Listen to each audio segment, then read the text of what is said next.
Okay, let's get started with this bed here. It is the Pink Dream bed.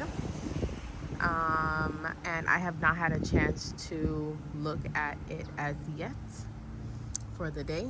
Um, the weather conditions so far have been a little bit dry and hot here in north central Massachusetts, zone 5, which is kind of unlike it to me. Normally it gets a little bit cooler sooner. I'm not complaining because summer should be summer, but it definitely is a little bit drier and hotter than normally. What else? Again, I haven't looked at the bed so far for the day. I haven't done my morning walk, so this is just my fresh eyes on what the bed looks like today. I don't even think I looked at it yesterday either. Yeah. Anyway, let's get a little bit closer and see what's happening. Okay. Oof. Our super tuners in the containers are looking rough and dry. Let's look at the soil. Oof. Soil is looking a little dry. I mean, there's a little bit of moisture in there, so they're not dead. Zonal geraniums need to be cut back. I'm gonna cut this back a little bit and see if I can get another good couple weeks out of it. But I must say that they're holding up nicely since being in here since about May, right? And we're in August right now. Maybe May, yeah, beginning of May. I would put them in after Mother's Day. Again, zonal geraniums down here. This is one of the first things that I put in this bed, and that was in April, I believe. And they are still going very nicely. Look at that.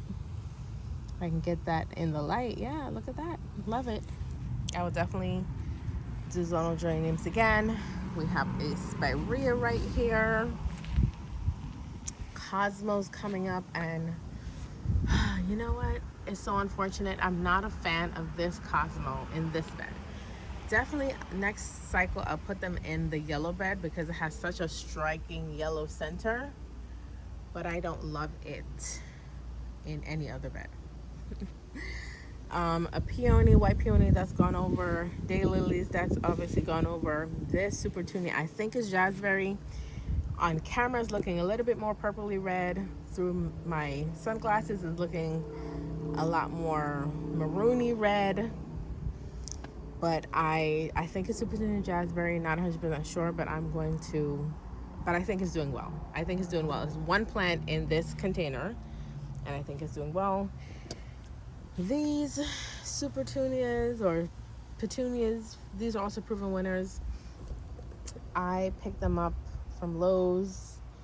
This went in after the zonal geraniums. It did fantastic flushing out this variety and this variety. They're here again.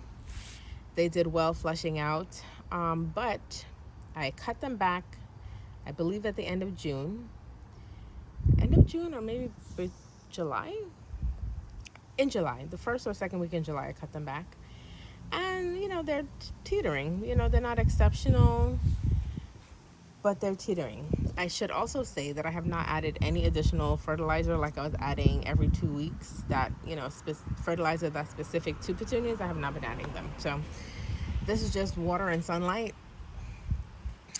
and it's okay.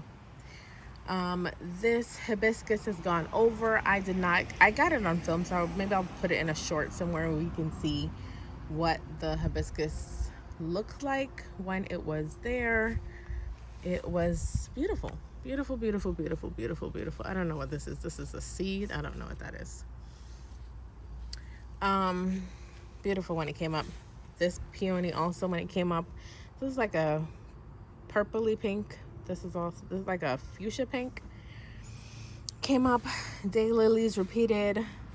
This is a yarrow that I got from a neighbor. I'm so excited about it.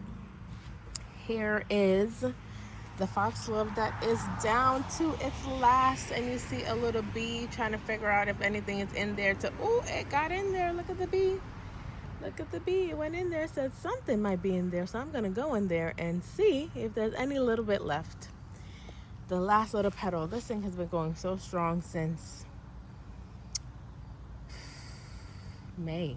beginning of May, it started to flourish, and I love it. Oh, and look at these little shoots down here. What is this? What is this? Is this another plant? Is this another plant? What is this? Here's another. This is why I love gardening, because there are always beautiful garden surprises. Love it. I don't know if it's another plant. I'm going to take it out, divide it, and move it. Let's get to, and this is, no pause and stop. This is going to be unedited, because if I have to edit this, it will not go up. So let's just keep going.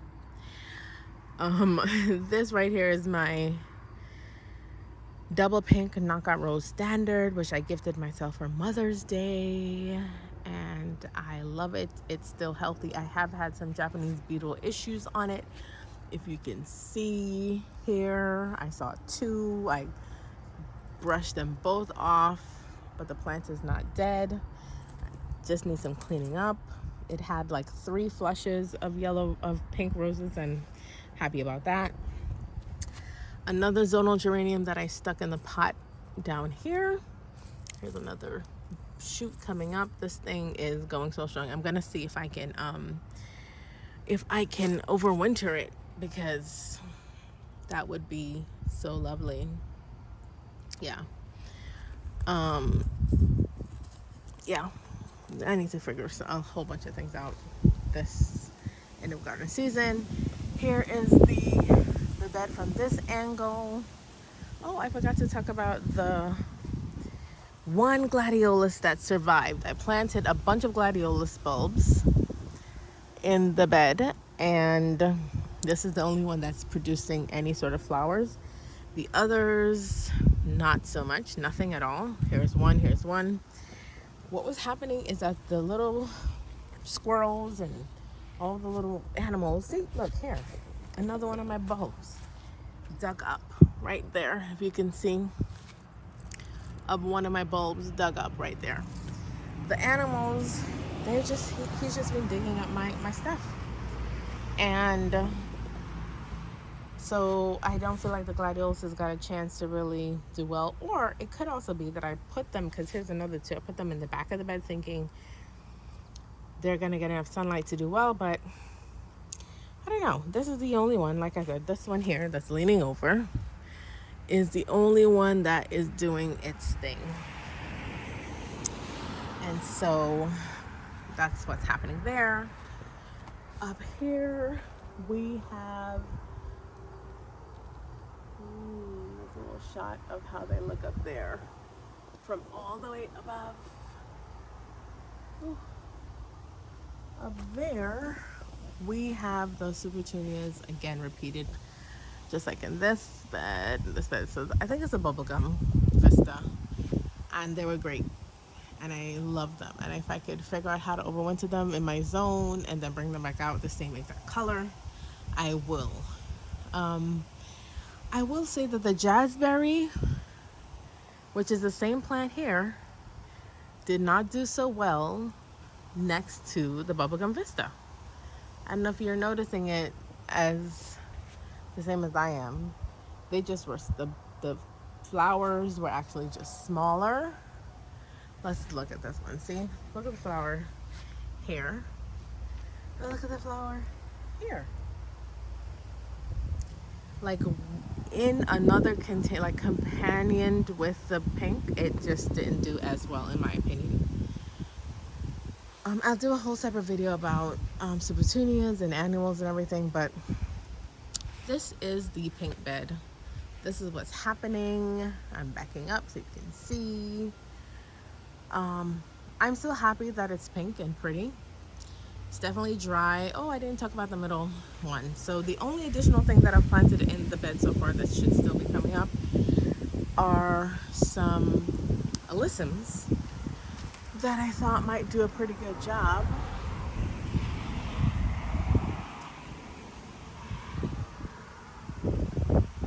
I planted some alyssum seeds a couple weeks ago in the bed in these containers here to kind of fill it out a bit, because I only had one Supertunia. But look at it. Look at that bubblegum vista. And I think it's bubblegum vista. I need to double check.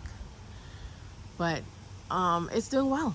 It was just one plant, And if you look back at the video from June, you can see that it was a smaller plant, or July, you'll see how much smaller the plant was, and the alyssum wasn't there, and the other zonal geranium, which is a red one, is in there.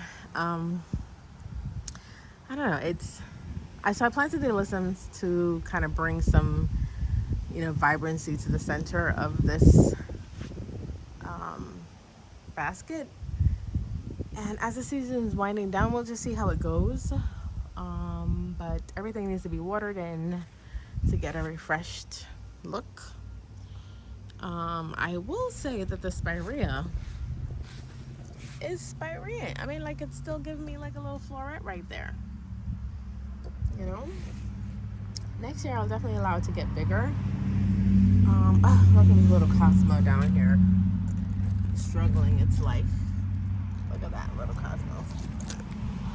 But yeah, I did pink and white Cosmos in here, and I've only seen the white Cosmos come up with the yellow center. So we shall see if any of the pink ones come up. Again, I'm happy about this bed overall. It performed well all season. It's just looking a little dry right now, and maybe I'll talk about this in a another video. But I will say that I am okay with the garden season coming to an end, like having that cyclical end. And so I'm grateful that I live in the Northeast, where it just has to come to an end. I don't even have an option to keep things going, because maybe if I lived in a more sunnier climate that was consistently sunny, like 8, 9, 10, I would be inclined to keep on gardening. But I'm so glad that it comes to an end, because gardening is a lot of work. It's a lot of work to keep things pretty. It's a lot of the work to keep things clean and pruned and not looking a mess. So I'm happy that the garden season is coming to an end. I'm not adding anything else. My intention is just basically to clean up. To clean up, basically. That's what my intention is. I have no intention to do anything else. And yes, you've heard the motorcycle, and I'm not editing it out because, I don't know, I think another thing the garden teaches me is that you have to allow things to be as they are and not try to force everything into this hyper curated experience, right? And it shows me that God allows us to participate in the process of our lives and the design of our lives, right? Because here I put the baskets up, I've organized where I want the supertunias, and I put the perennials a specific way, and added different things to kind of keep the bed going and looking beautiful. But motorcycles are going by, so it's not as serene. Or I'm not getting a lot of rain, and we have some rain barrels there. I don't know if you can see at the side right there. We have some rain barrels, but we don't have enough. We're not getting enough. Or basically what I'm saying is that there's always going to be conditions that limit your ability to do all that you'd want to do. And I think I'm learning, the garden is teaching me over and over again, that that's not such a bad thing. Everything doesn't need to be hyper curated. Everything doesn't need to look AI-ish. Things need to look natural, like how it actually performs, how it actually develops and grows. And that's one thing the garden has taught me, and I'm really happy about that, because I can apply that to my own life with our family, with all the things that we are managing and doing. Allow things, do my best, we should do our best, but allow things to happen as they will and as they should, because that's how God has designed it. And so this is the end of this video. Let me come back in frame to give you my official sayonara. No, I think I wanted to just jump back on and say that I love this little look right here. I love it so much.